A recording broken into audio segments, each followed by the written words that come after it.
India गठबंधन और कांग्रेस के लोग ये कह रहे हैं कि हम न्याय देंगे। ये जो सरकार संविधान उलटना चाहती है, अपने विपक्षियों को जेल डालना चाहती है, हम कह रहे हैं कि फर्जी मुकदमे जिनके ऊपर मोदी सरकार ने लगाए हैं उसको हम खत्म करेंगे। हमारे आदरणीय अध्यक्ष मल्लिकार्जुन खड़गे जी ने कल कहा है कि जिनके ऊपर भी फर्जी मुकदमे इस सरकार ने लगाए हैं और साजिश के तहत उसको हम खत्म करेंगे।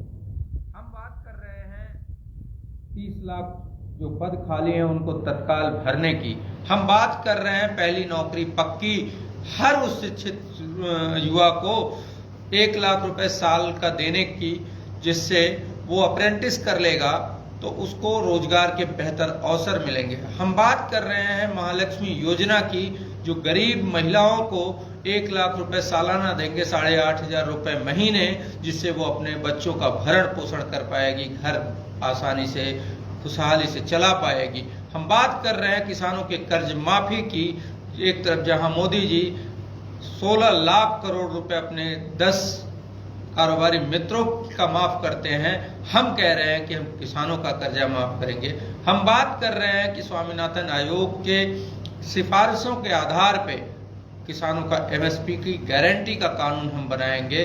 वहीं मोदी जी सिर्फ और सिर्फ कांग्रेस और विपक्ष के नेताओं को डराने, धमकाने और गाली देने का काम कर रहे हैं और झूठ प्रचारित करने का काम कर रहे हैं। ये जनता समझ रही है कि मोदी जी अगर कुछ भी 10 साल में किए होते तो ये हिंदू मुस्लिम क्यों करते। मोदी जी अभी एक मैं बयान सुन रहा था, वो कह रहे हैं आप जाना गांव गांव घर घर जाना और कहना कि मोदी जी ने जय श्री राम कहा है।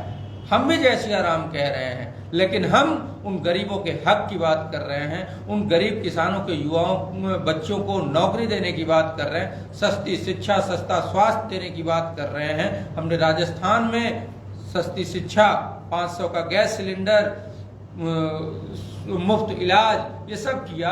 किसानों को 3500 रुपये क्विंटल छत्तीसगढ़ में हमने धान का एमएसपी दिया।